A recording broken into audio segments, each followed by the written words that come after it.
Hi everyone, welcome to ROSHNI'SFOODNLIFE. എന്തൊക്കെയുണ്ട് എല്ലാവർക്കും വിശേഷങ്ങളൊക്കെ? സുഖമായിട്ടിരിക്കുന്നു എല്ലാവരും. അപ്പോൾ ഇവിടെയും ഞങ്ങൾ സുഖമായിട്ടിരിക്കുന്നു, കുഴപ്പമൊന്നുമില്ല, ഹാപ്പിയാണ്. അപ്പോൾ ഇന്നത്തെ നമ്മുടെ റെസിപ്പി വേറെ ഒന്നുമല്ല, ഒരു പുഡിംഗ് റെസിപ്പി ആയിട്ടാണ് ഞാൻ എത്തിയിരിക്കുന്നത്. അപ്പോൾ ഇതിന് മുമ്പ് ഞാനൊരു റവ പുഡിംഗ് ചെയ്തിട്ടുണ്ടായിരുന്നു. അപ്പോൾ ആരെങ്കിലും കണ്ടിട്ടില്ല എങ്കിൽ ഒന്ന് കണ്ടേക്ക്, ഞാൻ ലിങ്ക് താഴെ ഡിസ്ക്രിപ്ഷനിൽ കൊടുത്തേക്കാം. അപ്പോൾ ഇന്ന് നമ്മൾ ചെയ്യാൻ പോകുന്നത് ഓറഞ്ച് പുഡിംഗ് ആണ്. വളരെ ടേസ്റ്റി ആയിട്ടുള്ളൊരു പുഡിംഗ് ആണിത്.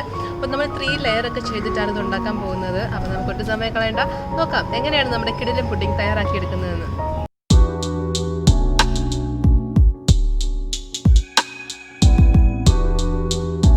അപ്പം നമ്മുടെ പുഡിങ്ങിന്റെ ഫസ്റ്റ് സ്റ്റെപ്പ് എന്ന് വെച്ച് കഴിഞ്ഞാൽ ബിസ്ക്കറ്റിനെ ക്രഷ് ചെയ്തെടുക്കുക എന്നുള്ളതാണ്. ക്രഷ് ചെയ്യാൻ നന്നായിട്ട് പൊടിച്ചെടുക്കണം കേട്ടോ. നമ്മുടെ മാരിഗോൾഡ് ബിസ്ക്കറ്റ് അല്ലെ മാരി ലൈറ്റ് ബിസ്ക്കറ്റ്, നമ്മുടെ ആരോറൂട്ട്, സാധാരണ ആരോറൂട്ട് ബിസ്ക്കറ്റ് ആണ് ഞാനിപ്പോൾ എടുത്തിരിക്കുന്നത്. അപ്പം ഞാനിവിടെ എടുത്തിരിക്കുന്നത് നമ്മുടെ മാരിഗോൾഡിന്റെ ബിസ്ക്കറ്റ് ആണ് കേട്ടോ. അപ്പം ഞാനൊരു 10-13 ബിസ്ക്കറ്റ് എടുത്തിട്ടുണ്ട്. നന്നായിട്ട് പൊടിച്ചെടുക്കണം, അതാണ് നമ്മുടെ ഫസ്റ്റ് സ്റ്റെപ്പ്. അപ്പം ഞാൻ ബിസ്ക്കറ്റിനെ ഒന്ന് പൊടിച്ചെടുത്തോണ്ട് വരട്ടെ. അപ്പം ഈ നമ്മുടെ ബിസ്ക്കറ്റ് നമ്മൾ നന്നായിട്ട് പൊടിച്ചെടുത്തിട്ടുണ്ട്. ഇനി നമ്മൾ ഇതിലേക്ക് ചേർക്കാൻ പോകുന്നത് ബട്ടർ മെൽറ്റ് ചെയ്യുന്നതാണ്. അപ്പം ബട്ടർ എന്ന് പറയുമ്പോൾ ഞാനിവിടെ ഒരു 4 ടേബിൾ സ്പൂൺ ബട്ടർ മെൽറ്റ് ചെയ്തതിലേക്ക് ചേർക്കാൻ പോവാണ്. എന്നിട്ട് നന്നായിട്ട് മിക്സ് ചെയ്തെടുക്കാം നമുക്ക്.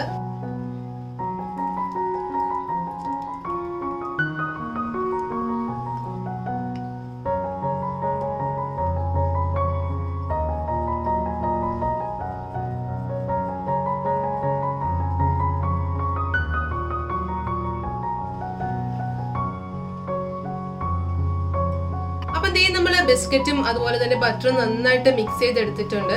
അപ്പം നമ്മുടെ ബിസ്ക്കറ്റ് എന്ന് പറയുന്നത്, ആരോറൂട്ട് ബിസ്ക്കറ്റ് എന്ന് പറയുന്നത് നമ്മുടെ പല പുഡിങ്ങിലെ മെയിൻ ഒരു ഇൻഗ്രീഡിയന്റ് തന്നെയാണ് കേട്ടോ. അപ്പം അതുകൊണ്ട് തന്നെ പലരും വിചാരിക്കുന്നുണ്ടാവും ബിസ്ക്കറ്റ് വെച്ചിട്ട് പുഡിങ് എങ്ങനെ ശരിയാവും എന്നൊക്കെ വിചാരിക്കുന്നുണ്ടാവും അല്ലേ. അപ്പൊ അതൊക്കെ നന്നായിട്ട് മിക്സ് ചെയ്തെടുത്ത് വെച്ചിട്ടുണ്ട്.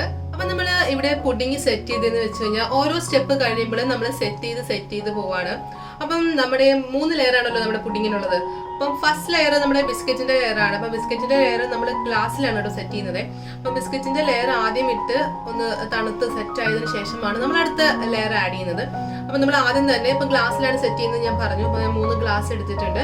അപ്പൊ അതെല്ലാം നിങ്ങളുടെ കയ്യിൽ ചെറിയ പുഡിങ്ങിന്റെ ട്രേയോ അല്ലെങ്കിൽ ബൗളോ അങ്ങനെ എന്തെങ്കിലും ഉണ്ടെങ്കിൽ അതിലാണെങ്കിൽ നിങ്ങൾ സെറ്റ് ചെയ്തെടുത്താൽ മതി. ഗ്ലാസ് ആകുമ്പോൾ എല്ലാവരുടെയും കയ്യിൽ കാണുമല്ലോ. അപ്പം ചെറിയ 3 ഗ്ലാസ് ഞാൻ എടുത്തിട്ടുണ്ട്. അതിലേക്ക് നമുക്ക് ബിസ്ക്കറ്റിന്റെ ഫസ്റ്റ് ലെയർ ആഡ് ചെയ്ത് കൊടുക്കാം.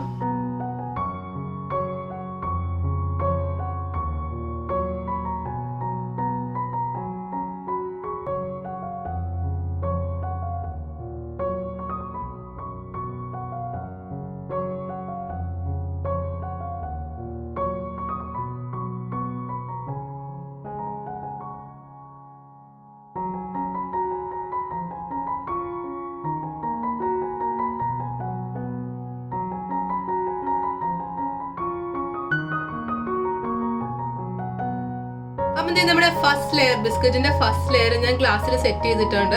നന്നായിട്ട് പ്രസ് ചെയ്ത് കൊടുക്കണം കേട്ടോ. എന്നിട്ട് നമ്മൾ ഇത് അടുത്ത ലെയർ ഉണ്ടാക്കുന്ന സമയം വരെ ഫ്രിഡ്ജിൽ കൊണ്ടുവച്ചാൽ മതി. അപ്പം തണുത്ത് നല്ല സെറ്റായിട്ട് നമുക്ക് കിട്ടും. അപ്പൊ നമുക്ക് അടുത്ത ലെയർ ഉണ്ടാക്കാൻ തുടങ്ങാം. അതുവരെ നമ്മുടെ ഗ്ലാസ്സിനെ നമുക്ക് ഫ്രിഡ്ജിലേക്ക് മാറ്റാം. അപ്പൊ നമുക്ക് ഇനി സെക്കൻഡ് ലെയർ ഉണ്ടാക്കാൻ സ്റ്റാർട്ട് ചെയ്യാം. അപ്പൊ അതിനായിട്ട് ഞാനൊരു പാൻ എടുത്ത് വെച്ചിട്ടുണ്ട്. 2 ടേബിൾ സ്പൂൺ കോൺഫ്ലവർ കൂടെ ആഡ് ചെയ്ത് കൊടുക്കാം. ഇതിലേക്ക് ഞാൻ 1 ടേബിൾ സ്പൂൺ പഞ്ചസാര ചേർക്കുന്നുണ്ട്. അപ്പൊ അതിലേക്ക് നമുക്ക് 1 കപ്പ് പാൽ ആഡ് ചെയ്ത് കൊടുക്കാം.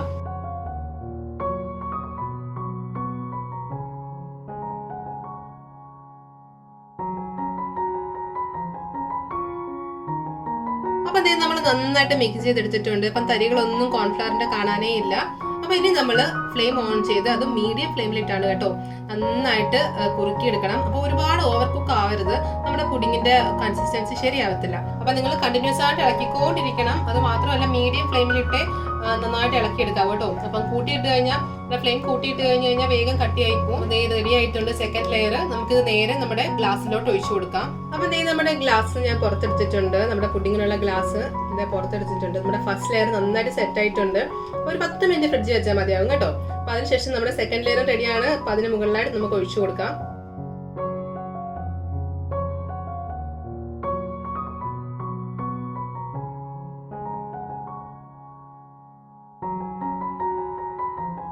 അപ്പൊ നമ്മള് സെക്കൻഡ് ലെയർ ഒഴിച്ചിട്ടുണ്ട്. അപ്പം വൈറ്റ് ലെയർ ആയിട്ടുണ്ട്. ഇനി നമുക്ക് 1 ലെയർ കൂടെ വരാനുണ്ട്. അപ്പൊ അതുവരെ ഒരു 10 മിനിറ്റ് മതിയാവും. ആ 10 മിനിറ്റ് നമുക്ക് ഫ്രിഡ്ജിൽ വെച്ചൊന്ന് തണുപ്പിച്ചെടുക്കാം. അപ്പൊ നമ്മുടെ സെക്കൻഡ് ലെയർ നന്നായിട്ടൊന്ന് സെറ്റ് ആയി കിട്ടും. അപ്പൊ നമുക്കിനി തേർഡ് ലെയർ ഉണ്ടാക്കാൻ സ്റ്റാർട്ട് ചെയ്യാം. അപ്പൊ അതിനായിട്ട് ഞാൻ വീണ്ടും ഒരു പാൻ ഗ്യാസ് സ്റ്റവിൽ വെച്ചിട്ടുണ്ട്. ഫ്ലെയിം ഓൺ അല്ല കേട്ടോ. അപ്പം ഇതിലേക്ക് ഞാൻ ആഡ് ചെയ്യാൻ പോകുന്നത് നമ്മുടെ ഓറഞ്ച് ജ്യൂസ് ആണ്. അപ്പം 1 കപ്പ് ഓറഞ്ച് ജ്യൂസ് ഞാൻ ആഡ് ചെയ്ത് കൊടുക്കാൻ പോവാണ്.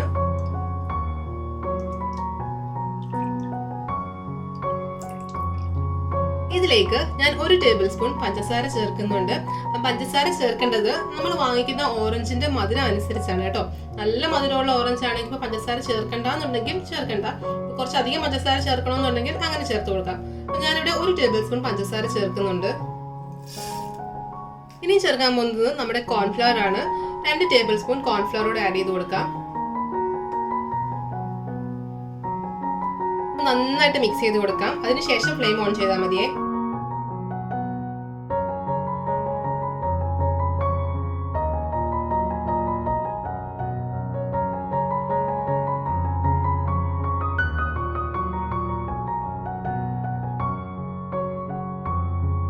അപ്പൊ അതേ നമ്മൾ നന്നായിട്ട് മിക്സ് ചെയ്തെടുത്തിട്ടുണ്ട്. അപ്പം തരികളൊന്നും കോൺഫ്ലവറിന്റെ കാണാനേ ഇല്ല. അപ്പൊ ഇനി നമ്മൾ ഫ്ലെയിം ഓൺ ചെയ്ത് അത് മീഡിയം ഫ്ലെയിമിലിട്ടാണ് കേട്ടോ നന്നായിട്ട് കുറുക്കിയെടുക്കണം. അപ്പോൾ ഒരുപാട് ഓവർ കുക്ക് ആവരുത്, നമ്മുടെ പുഡിങ്ങിന്റെ കൺസിസ്റ്റൻസി ശരിയാവത്തില്ല. അതുകൊണ്ട് തന്നെ ജസ്റ്റ് ഞാൻ കാണിച്ചല്ലോ, നമ്മുടെ കോൺഫ്ലവറിന്റെ ചേർത്തപ്പോൾ ഞാൻ കാണിച്ചില്ല. അപ്പൊ ആദ്യം കോൺഫ്ലവർ ചേർത്തപ്പോൾ കാണിച്ചിരുന്നില്ലേ, അതേ കൺസിസ്റ്റൻസി തന്നെ വരണം നമ്മുടെ ഓറഞ്ചും കോൺഫ്ലവറോട് മിക്സ് ചെയ്യുമ്പോഴേ. അപ്പൊ നമുക്കിനി ഫ്ലെയിം ഓൺ ചെയ്ത് കൊടുക്കാം.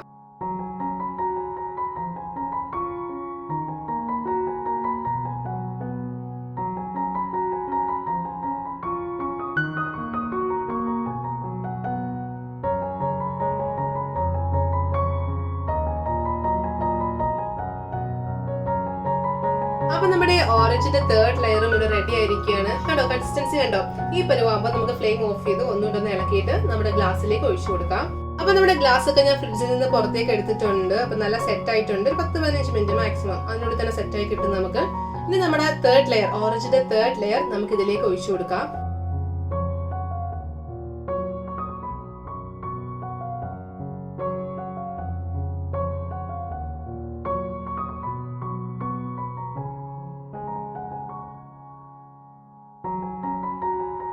ഞാൻ 3rd ലെയർ ഒഴിച്ച് സെറ്റ് ആയിട്ടുണ്ട്. അപ്പൊ ഇനി ഞാൻ ചെയ്യാൻ പോകുന്നത് നമ്മൾ ഇതിനെ നന്നായിട്ടൊന്ന് ഫ്രിഡ്ജിൽ വെച്ച് തണുപ്പിച്ചെടുക്കണം. അപ്പൊ നമ്മുടെ മുകളിലത്തെ ലെയർ നന്നായിട്ട് തണുത്ത് പുഡിങ്ങിന്റെ നല്ല കൺസിസ്റ്റൻസിയിലെത്തും. അപ്പം ഞാൻ ഫ്രിഡ്ജിൽ വെച്ച് തണുപ്പിക്കാൻ പോവുകയാണ്. അപ്പൊ വേറൊരു കാര്യം തന്നെ, ഇങ്ങനെ ചെയ്യുന്നതിന്റെ മെയിൻ ഉദ്ദേശം നമ്മൾ ഈ ഗ്ലാസ്സോടെ തന്നെയാണ് നമ്മൾ സെർവ് ചെയ്യാൻ പോകുന്നത് കേട്ടോ. അപ്പൊ അല്ലാതെ നമ്മൾ പുറത്തെടുക്കുന്നില്ല. മറ്റ് ബ്രെഡ് പുഡിങ്ങും അതുപോലെ റവ പുഡിങ്ങും പോലെ പല പുഡിങ്ങില്ലേ, അപ്പൊ ആ പുഡിങ് പോലെ നമ്മൾ പുറത്തെടുക്കാതെയാണ് സെർവ് ചെയ്യുന്നത്. ഇതുപോലെ ഈ ഗ്ലാസ് ഒരാൾക്ക് ഇൻഡിവിജ്വൽ ആയിട്ട് തന്നെയാണ് നമ്മൾ സെർവ് ചെയ്യുന്നത്. അപ്പൊ ഇത് പുറത്തെടുക്കാത്ത പുഡിംഗ് ആണ് കേട്ടോ. നമ്മൾ കടകളിലൊക്കെ ചെല്ലുമ്പോൾ കിട്ടുന്ന പുഡിങ്ങിന്റെ കൺസിസ്റ്റൻസി ആയിരിക്കും നമ്മുടെ ഈ ഓറഞ്ച് പുഡിങ്ങിന്. അപ്പൊ നമുക്കിത് ഫ്രിഡ്ജിൽ വെച്ച് നന്നായിട്ടൊന്ന് തണുപ്പിച്ചെടുത്തോണ്ട് വരാം. ഇനി അതെല്ലാം നിങ്ങൾക്ക് വലിയ ട്രെയിൽ ചെയ്യണമെന്നുണ്ടെങ്കിൽ അങ്ങനെ ചെയ്യാം. പക്ഷെ സ്പൂൺ കൊണ്ടോ എങ്ങനെയെങ്കിലും ഒരു ചെറിയ ബൗളിലോട്ടോ ഒരു ഗ്ലാസ്സിലോട്ടോ നിങ്ങൾ സ്പൂൺ കൊണ്ട് സെർവ് ചെയ്ത് കൊടുക്കേണ്ടി വരും. അങ്ങനെ വേണമെങ്കിലും ചെയ്യാം, കുഴപ്പമൊന്നുമില്ല. പക്ഷെ നമ്മൾ കുഞ്ഞു കുഞ്ഞു ഗ്ലാസ്സിലാക്കി അല്ലെങ്കിൽ ബൗളിലാക്കി ചെയ്യുന്നതാണ് കുറച്ചുകൂടെ ഭംഗിയത്. അപ്പം ആ 3 ലെയർ ആയിട്ട് തന്നെ നമുക്ക് പ്രസന്റ് ചെയ്യാൻ പറ്റും, സെർവ് ചെയ്യാൻ പറ്റും. അപ്പൊ നിങ്ങൾക്ക് കുഞ്ഞു ഗ്ലാസ്സില്ല, അതാ നിങ്ങൾക്ക് വലിയ ട്രൈ ചെയ്യണമെന്നുണ്ടെങ്കിൽ അങ്ങനെ വേണമെങ്കിലും ചെയ്ത് നോക്കാവുന്നതാണ്. അപ്പൊ ഞാൻ ഫ്രിഡ്ജിൽ നിന്ന് ഇപ്പോൾ പുറത്തെടുത്തിട്ടുണ്ട്. നല്ല സെറ്റായി കിട്ടിയിട്ടുണ്ട് നമ്മുടെ പുഡിംഗ്. അപ്പൊ നിങ്ങൾക്ക് ഡെക്കറേഷൻസ് എങ്ങനെ വേണമെങ്കിലും കൊടുക്കാം. ഇപ്പൊ മുകളിൽ ഒരു മിന്റ് ലീഫ് വെച്ചിട്ട് വേണമെങ്കിൽ ഡെക്കറേറ്റ് ചെയ്ത് വിടാം. അതല്ല ടൂട്ടി ഫ്രൂട്ടി മാത്രം വെച്ചിട്ട് ചെയ്യാം, നട്ട്സ് വെക്കാം, ചോക്ലേറ്റ് ചിപ്സോ ചോക്ലേറ്റ് സിറപ്പോ. ഡെക്കറേഷൻ നിങ്ങളുടെ ഇഷ്ടത്തിനനുസരിച്ച് എങ്ങനെ വേണമെങ്കിലും ചെയ്ത് നിങ്ങൾക്ക് പ്രസന്റ് ചെയ്യാവുന്നതാണ്. അപ്പൊ നമ്മുടെ കിടിലം പുഡിംഗ് ഇവിടെ റെഡി ആയി കഴിഞ്ഞിരിക്കുകയാണ്. അപ്പൊ എങ്ങനെയുണ്ടായിരുന്നു നമ്മുടെ പുഡിംഗ്? അടിപൊളിയായിട്ടില്ലേ? നല്ല കളർഫുൾ ആയിട്ടുണ്ട് അല്ലേ? നല്ല 3 ലെയറൊക്കെ വന്നിട്ട് നല്ല അടിപൊളിയായിട്ടുണ്ട്. കാണാൻ മാത്രമല്ല കേട്ടോ, നല്ല അടിപൊളി ടേസ്റ്റും ആണ്. അപ്പം ബിസ്ക്കറ്റിൻ്റെയും അതുപോലെ പാലും ഓറഞ്ചും എല്ലാം കൂടെ ചേർന്നിട്ട് നല്ലൊരു ടേസ്റ്റാണ്. അപ്പോൾ എല്ലാവരും ട്രൈ ചെയ്ത് നോക്കണം. ട്രൈ ചെയ്ത് നോക്കിയിട്ട് നിങ്ങളുടെ അഭിപ്രായങ്ങളൊക്കെ കമൻറ്റ് ബോക്സിൽ ഇടാൻ ആരും മറക്കരുത്. വീഡിയോ ഇഷ്ടമായി കഴിഞ്ഞാൽ ലൈക്ക് ചെയ്യാനും ഷെയർ ചെയ്യാനും വിട്ടുപോകരുതേ. ചാനൽ സബ്സ്ക്രൈബ് ചെയ്തിട്ടില്ലാത്തവർ ഒന്ന് സബ്സ്ക്രൈബ് ചെയ്തേക്കണേ. ഇതുപോലത്തെ നല്ല നല്ല റെസിപ്പീസുമായിട്ട് നമുക്ക് വീണ്ടും കാണാം. അതുവരെ ബൈ, ടേക്ക് കെയർ. രുചിയുടെ വർണ്ണങ്ങൾ നിങ്ങളുടെ മനസ്സ് നിറയ്ക്കട്ടെ. സ്നേഹത്തോടെ റോഷ്നീസ് ഫുഡ് ആൻഡ് ലൈഫ്.